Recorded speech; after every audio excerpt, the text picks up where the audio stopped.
¿Cómo les va? Muy buenas noches, bienvenidos aquí a Ronda de Editores. Estamos transmitiendo en vivo en este domingo lluvioso desde la cúpula del CCK, reunidos con colegas de diversos medios gráficos para abordar los temas de actualidad. Está con nosotros esta noche Pablo Wende, periodista del portal de noticias Infobae, que da cuenta en este momento en su portada lo que fue una nueva marcha coincidiendo con los 2 meses que se cumplen de la desaparición de Santiago Maldonado. Hoy aquí nomás en el centro de la ciudad de Buenos Aires, reclamando por la aparición de Santiago Maldonado. También con nosotros esta noche Laura Di Marco, columnista del diario La Nación. La Nación, entre los temas que destacan portada en el día de hoy, tiene que ver con que va a arrancar esta semana que comienza el juicio oral y público contra Amado Boudou, el ex vicepresidente, por la causa Chicone. Y esto se suma a la causa ya en marcha contra Julio De Vido, con lo cual, de cara a la campaña de octubre, se van a estar desarrollando 2 juicios de muy alto perfil contra funcionarios del gobierno de Cristina Fernández de Kirchner. También con nosotros esta noche Ismael Bermúdez, periodista especializado en temas económicos del diario Clarín. Clarín toca en su portada un tema muy urgente. Enseguida vamos a tener una comunicación con España por lo que fue el traumático desarrollo en el día de hoy del referéndum de Cataluña, que terminó con una gran cantidad de heridos e incidentes. Enseguida les vamos a traer la información de último momento. También Adrián Murano, secretario de redacción del diario Tiempo Argentino, que focaliza un cambio que se viene en el sistema de salud para los que están afuera del sistema de prepagas y de obras sociales, que arranca una nueva metodología en hospitales públicos y que probablemente va a traer mucha polémica. Y finalmente en nuestra mesa Mariano Tierberger, es prosecretario de redacción del diario Perfil. Perfil también hoy en tapa con otro tema que va a generar bastante polémica, que es un fallo que ordena que Milagros Sala vuelva a la prisión común y deje de estar en prisión domiciliaria. Así que verán que hay una gran cantidad de temas candentes y no hablamos todavía de la detención del Pata Medina y su familia, uno de los temas troncales. Así que los invito ya a conversar con todos ustedes. ¿Cómo están? Buenas noches. Gracias por venir. Voy a arrancar con el contacto en Madrid, porque en Madrid ya pasó la medianoche, pasó cerca de la 1 de la madrugada y lo que ha estado aconteciendo en España ha sido realmente de interés en el mundo. Impresionantes las imágenes que veíamos. Estamos conectados con José Precedo, periodista del diario.es. José, muy buenas noches. Muchas gracias por atendernos. Hola, ¿qué tal? Buenas noches. Bueno, ha sido un día muy difícil, ¿no? Muy traumático también para España. Bueno, digamos que ha sucedido algo que alguna gente pensaba que podía suceder. Como sabéis, el gobierno de Mariano Rajoy había intentado por todos los medios que este referéndum de Cataluña, un referéndum que ha sido declarado ilegal por el Tribunal Constitucional de aquí de España, no se celebrase. Es un referéndum con muy pocas garantías. Desde luego se han saltado varias leyes y el propio gobierno independentista de Cataluña lo admite así. Pero el reto de Mariano Rajoy y del gobierno de España era impedir que, además de que el referéndum es ilegal, impedir que se celebrase, que hubiese una votación. Para ello se emplearon agentes de antidisturbios de la policía y de la Guardia Civil. El reto era impedir que la gente votase. Bueno, finalmente ha habido votación, que es la peor noticia para Mariano Rajoy. Y para el gobierno de España esto va a generar una cierta inestabilidad aquí y además ha habido una votación masiva. Además de esa votación masiva, que era lo que el gobierno de Mariano Rajoy quería impedir, ha habido incidentes, graves cargas policiales. El gobierno de la Generalitat habla de 700, más de 700 heridos de distinta consideración, con lo cual es un problema añadido para el gobierno de Mariano Rajoy, porque ha visto cómo vosotros, la prensa internacional, la prensa de todo el mundo, apunta hoy a España como un lugar donde, además de celebrarse un referéndum ilegal, se celebra entre graves cargas y graves disturbios en la ciudad de Barcelona y en otros pueblos de Cataluña. Claro, eso que comentabas, la Guardia Civil, digamos, respondiendo al gobierno central español, ingresando en las escuelas, ¿no? Y hemos visto estas imágenes de violencia sobre mujeres mayores, niños, mujeres, ¿no? Es muy impresionante ese choque tan cuerpo a cuerpo que han tenido. Sí, bueno, digamos que por corregir el gobierno, las fuerzas de seguridad de España estaban obedeciendo al mandato de un juez, de una juez del Tribunal Ujú. Superior de Justicia de Cataluña. Pero aquí a nadie se le escapa que el Ministerio del Interior, del que depende del gobierno de Mariano Rajoy, ha puesto un montón de énfasis, y el propio presidente venía repitiendo durante las últimas semanas que no se iba a celebrar esa votación. ¿Qué han hecho los independentistas? Bueno, los independentistas han ocupado los colegios desde horas antes. Ahí pues se estaba celebrando en una especie de ambiente festivo que en Cataluña querían darle los independentistas un aire de reivindicación, de fiesta, de Ujú. celebración a este referéndum. Pues ahí ha habido familias, ha habido vecinos que se han juntado en los colegios, y lo que ha hecho la policía y la Guardia Civil ha sido desalojarlos, a muchos de ellos por la fuerza, cumpliendo, ya digo, un mandato de una juez del Tribunal Superior de Justicia de Cataluña, Ujú. pero con gran Claro. polémica aquí en España por la forma y por los modos y por esos golpes, esas imágenes de agresiones a gente mayor, de cargas policiales en lugares donde incluso había niños. Ujú. Hay que destacar que alguna gente llevó a sus niños a los colegios, y con, ya digo, esta cifra de más de 700 heridos, que es una cifra, digamos que parcial, es una cifra del gobierno de Cataluña, que está por el proceso, que no está, digamos, corroborada por Claro. ni la gravedad ni la cantidad de los heridos, pero lo cierto es que de la cantidad que habla el gobierno de Cataluña es de más de 700 heridos. Son unas imágenes que al gobierno de Mariano Rajoy no le interesaban nada, sobre todo porque ya de antemano la comunidad internacional y prácticamente todo el mundo en España había asumido que este referéndum no era legal, no era un referéndum pactado, no era un referéndum que cumpliera con la normativa y con las leyes de aquí. O sea, no hay efectos, digamos, realizado en estas circunstancias que describís, José, el referéndum, y habiendo ganado, digamos, obviamente la opción independentista, no hay un resultado concreto después de esto, porque lo que hay es el desconocimiento por parte del gobierno central de España de este referéndum.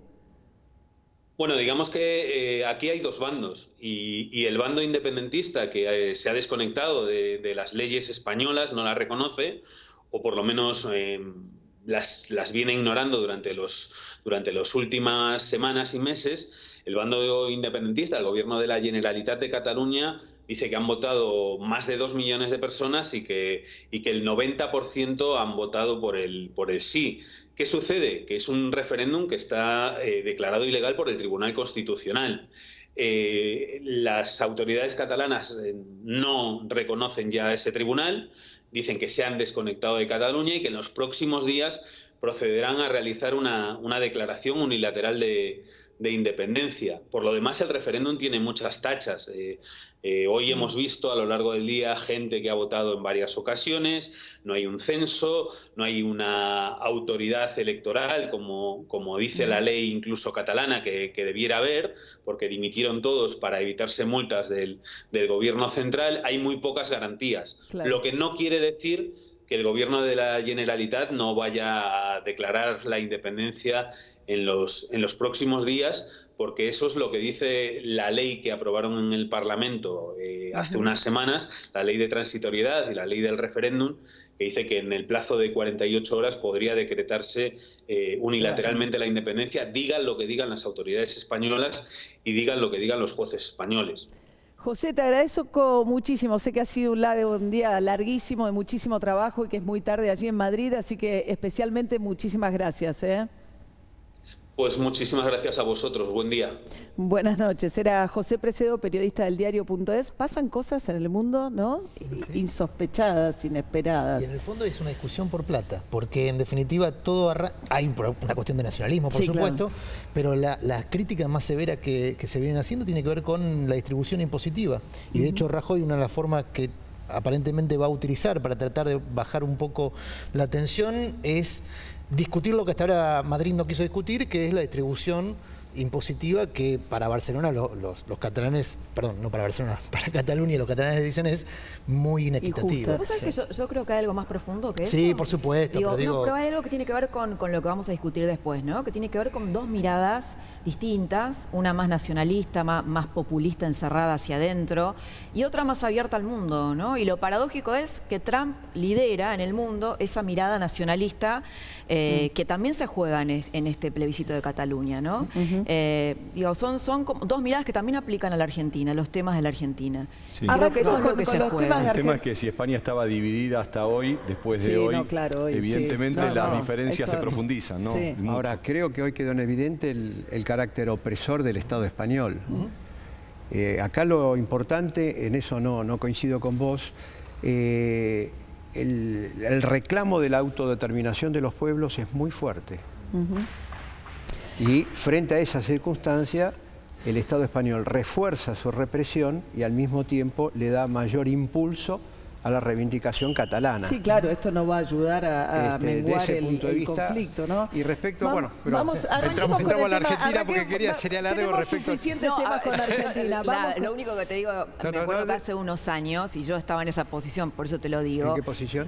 No, en una posición en contra de la globalización, porque hace unos años yo tenía otros posicionamientos políticos, y me acuerdo que la izquierda era la que se oponía a la globalización y hoy el que se opone es Trump, ¿no? Que es un populista de derecha importante. Entonces bueno. Bueno, vamos a meternos con el tema de Argentina. Perdón, no es por ir en contra del debate, pero tenemos mucho tema local. Es lógico. Arranquemos con el Pata Medina, que fue quizás el caso más resonante con el que arrancamos esta semana, que fue la detención del líder de la UOCRA, seccional La Plata, acusado de extorsión, él y todo su círculo familiar, y Mauricio Macri de alguna manera tomándolo como el emblema de los sindicatos y las mafias que hay que combatir, ¿no? Un momento electoral bueno para este tipo de discusión para Macri. A mí me gustaría saber también qué hizo por un lado el gobierno o los gobiernos anteriores con este tipo de personajes y también el empresariado, ¿no? Porque todo el mundo hace silencio. Yo le pregunté a la gente de la Cámara de la Construcción, que esta semana van a tener un evento muy importante internacional y también uno local.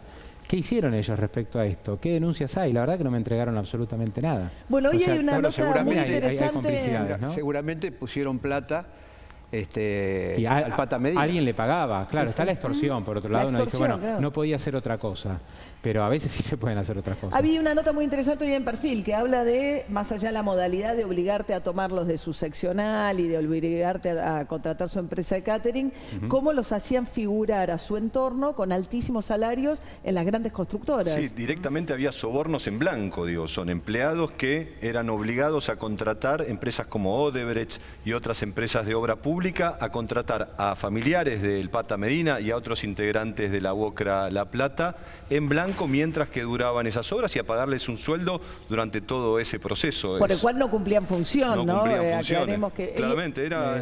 Me decía un desarrollista importante de la Argentina este fin de semana que cuando contratás a una empresa de la construcción, lo primero que le preguntás es cómo está con el sindicato.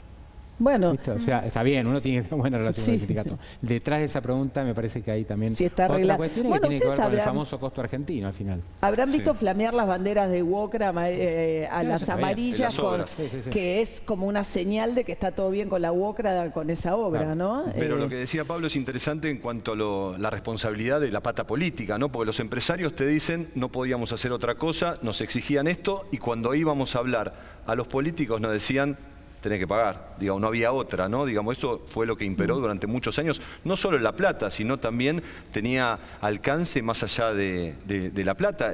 Participó, por ejemplo, las viandas en la ampliación de la línea H del subte, es decir, el alcance de todas las empresas vinculadas al Pata Medina excedía los límites de La Plata ampliamente. Pero es un emblema, ¿no? El Pata Medina es un emblema de una época, de un tipo de sindicalismo que la gente rechaza, ¿no? Que rechaza y del fin de un momento también. No es el único Pata, hay muchos Patas Medina que no hubieran podido prosperar si la política no le daba respaldo, ¿no? Y creo que también hay una discusión que viene en torno a qué tipo de sindicalismo queremos. De un sindicalismo autoritario, de un sindicalismo de millonarios que se han separado de sus bases, extorsionador, mafioso. Lilita Carrió dijo hoy, ¿no? Hay una en Infobae, ella planteando, bueno, ahora vamos por Hugo Moyano. O sea, la pregunta es un poco si Pata Medina, que queda en Pata Medina, o si van a buscar rediscutir el modelo sindical, empresarial. Bueno, con Hugo Moyano está el tema de OCA, que Claro. es muy fuerte, ¿no? Un gobierno que está fortaleciendo Correo Argentino, que se ha llevado gente que trabajaba en OCA y ha reestructurado toda la empresa, y algunos dicen, vamos por OCA, ¿no? Donde está hoy en la sombra Hugo Moyano, porque todo el mundo sabe que paga los sueldos, pero en la empresa no figura. Claro. Creo que ahí se puede dar una batalla importante. Claro, pero al mismo tiempo, ojo también, porque al mismo tiempo el gobierno está negociando con la propia burocracia sindical. Claro. Entonces el problema que hay es lo siguiente: Pata Medina, Hugo Moyano, 3 o 4 casos, está claro, pero lo que está acá en cuestión... O el Caballo Suárez, o sea, O es Caballo- decir, exactamente. está pidiendo cambios en convenios, cambios que ya hicieron con Los Pereira en petroleros. Petroleros, con Esmata, Por eso- Con la UOCRA. con la UOCRA, propia- con Gerardo la- Martínez, claro. Exactamente, entonces cuidado con eso. Y también... Vos decís en el- que no se usen como disciplinadores Es decir, solo... claro, disciplinador del otro sector que ya ha concedido cosas que eran impensables en torno a tema de salud y cosas impensables en torno a los convenios colectivos de trabajo, y después de octubre está planteada una reforma laboral que en principio ya las autoridades de la CGT han dicho que van a entrar por el camino de la negociación y donde es muy probable que se revise principios básicos que tienen que ver con los trabajadores. El principio básico de que un convenio puede ser modificado por empresa. hacia abajo, no, pero Bueno, hacia eso abajo. es lo que negoció Brasil, esa es la reforma de Brasil. Sí, Acá sí. dicen que no van a hacer la misma reforma. Bueno, espera, tiempo al tiempo. Pero el Congreso, Pero el no, pero punto- a ver, no, pero una el- pregunta es si querrían o Sí. no, pero en las aunque le fuera increíble en octubre, no va a tener mayorías en el Congreso como para ir a una ¿Te reforma. puedo dar un ejemplo? No, no, a ver, dale. Te doy un ejemplo. ¿Vos pensaste en algún momento que las obras sociales que están en manos de la dirigencia sindical iba a ceder 8.000 millones de pesos al gobierno? A cambio de cobrar la deuda acumulada, ¿por qué no? Ah, esperá, ¿por qué? ¿No? ¿Por qué? Si esa plata siempre perteneció a las obras Pero sociales. no la podían cobrar, porque Cristina Kirchner la pisó y tuvieron 30.000 millones pisados. La pisó. Este gobierno la deja de pisar. Y que a le cambio- que le devuelva toda la plata.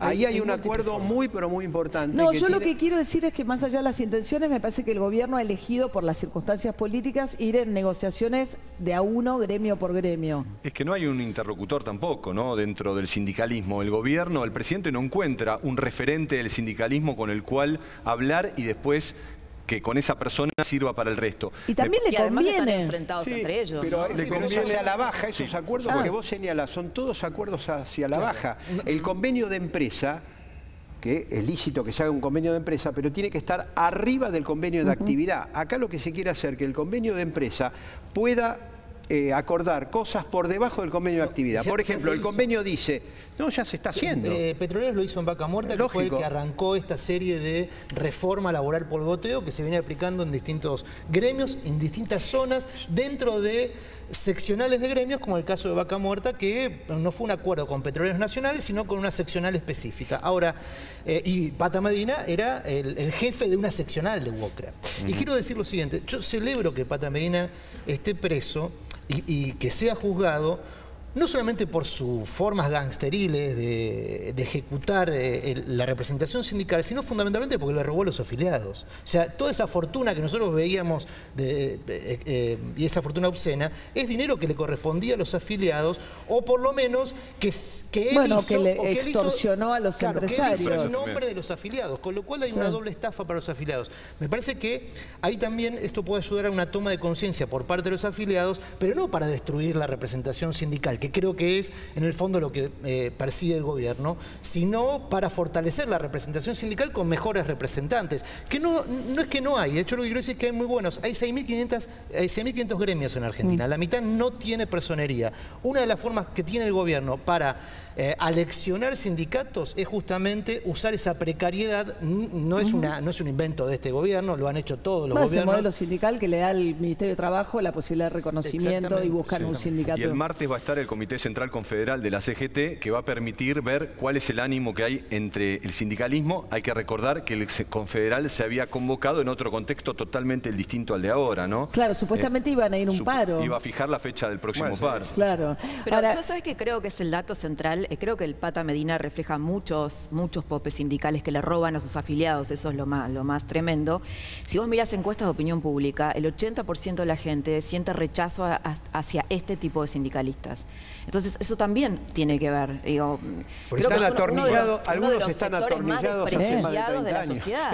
Algunos están atornillados hace más de 30 años.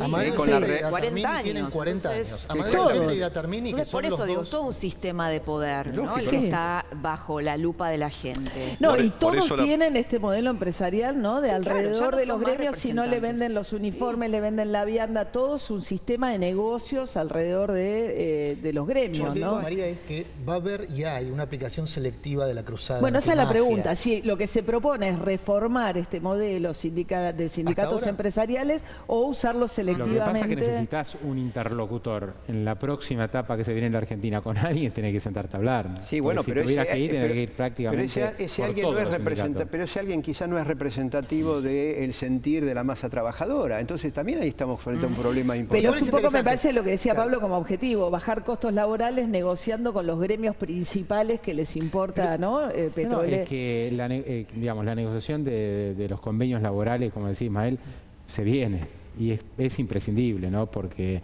tuviste una reforma laboral en Brasil muy fuerte que desafía los costos laborales de la Argentina, es nuestro competidor, le tenemos que vender a Brasil y competimos con el mundo para vender productos nuestros versus Brasil o para captar inversiones.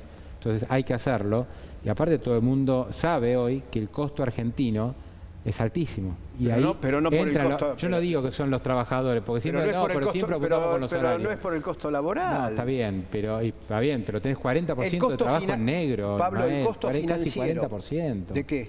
De trabajo en negro. Y sí, bueno, y- entonces hay que tratar de que la gente que está en negro se incorpore al mercado laboral formal, o lo vamos a dejar toda la vida. No, ¿y cómo lo vas a incorporar? Tratando de que las empresas los puedan tomar y no lo dejen en negro. Pero vos no podés sin bajar los ningún tipo de derechos. No, pero vos no cobertura. podés bajar los derechos de los trabajadores que están registrados para poder hacer entrar al resto. Lo único que va a poder hacer eso es sustituir trabajadores peor remunerados, los mejor remunerados van a Yo terminar creo que la siendo mayor urgencia desplazados. es meter a esa gente que está informal en el mercado Igual, formal. pero eso depende de Ahora, otros factores. perdón, un poco Con el estamos... costo financiero, discúlpame, con el costo financiero que tiene la Argentina, en relación a los costos laborales, el costo financiero es terriblemente muy superior.